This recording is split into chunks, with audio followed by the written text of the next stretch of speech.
வணக்கம் மக்களே, நான் உங்கள் பிரியா பேசுகிறேன். இப்போ நான் சிறிய மோட்டிவேஷன் கதை தான் உங்களோட ஷேர் பண்ண போகிறேன். இப்போ கதைக்குள்ளே போகலாமா? வெல்கம் டு பிரியாவின் கதைகள். உன் வாழ்க்கை உன் கையில் என்ற தலைப்பில் தான் கதை சொல்ல போகிறேன். கோயம்புத்தூர் அருகிலுள்ள ஒரு சிறிய கிராமத்தில் ஒரு இளைஞன் வாழ்ந்து வந்தான். அவன் வாழ்க்கை மிகவும் சாதாரணமாக இருந்தாலும் அவனது மனதில் பெரிய கனவுகள் இருந்தது.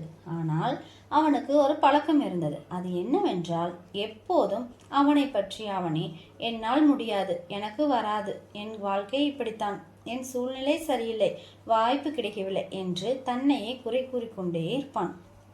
ஒரு நாள் அந்த கிராமத்திற்கு ஒரு மூதாட்டி வந்தாள். அவள் வாழ்க்கை அனுபவம் நிறைந்தவள்.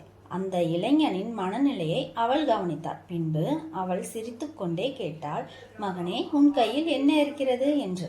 அந்த இளைஞன் பதறிப்போய் எதுவும் இல்லை என்றான். அந்த மூதாட்டி அந்த இளைஞனிடம் ஒரு சிறிய விதையை கொடுத்தாள். இந்த விதையை நீ மண்ணில் நட்டு தினமும் இதற்கு தண்ணீர் ஊற்றி பார்த்துக்கொள், பிறகு என்ன நடக்கிறது என்று சொல் என்று சொன்னாள். அந்த இளைஞன் விதையை வாங்க மனமில்லாமல் வாங்கி கொண்டான்.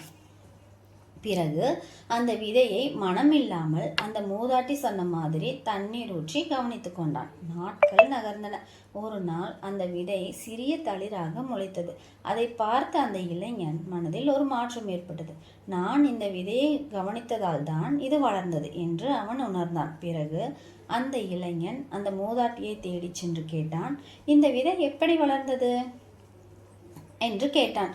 அந்த மூதாட்டி சிரித்துக்கொண்டே சொன்னால், மகனே, விதை மட்டும் இருந்தால் போதாது, அதை வளர்க்க உன் முயற்சியும் வேண்டும். அதே போல் உன் வாழ்க்கை உன் கையில்தான் என்று சொன்னார். அந்த இளைஞன், இனி என்னால் முடியும், நான் முயற்சி செய்து பார்ப்பேன் என்று மனதிற்குள் சொல்லிக்கொண்டு தனது முயற்சியில் கவனம் செலுத்த ஆரம்பித்தான்.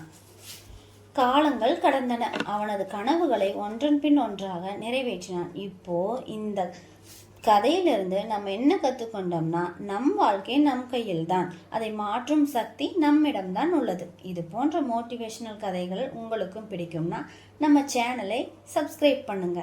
கதை பிடிச்சிருந்தா கமெண்ட்ல சொல்லுங்க.